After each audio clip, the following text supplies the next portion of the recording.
In this video, I'm going to be showing you how you can undelete photos on Android. Okay, so depending on which Android phone you have, the process might be slightly different, but on most Android phones, and this is a Samsung phone that I'm using right now, in every single one of the gallery apps that you find on different phones, different models, typically they have a trash bin where all the photos that you delete go into. So if I go to this photo right now and I delete it, and you deleted that by mistake, what you need to do is just go back, and you can see here there's three vertical stripes over there.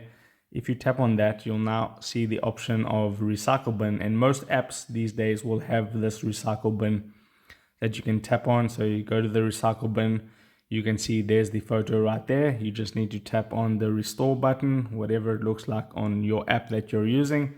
Tap on the restore button, there you can see it there. And if I go back into my camera, you can see the photo is now back in my gallery.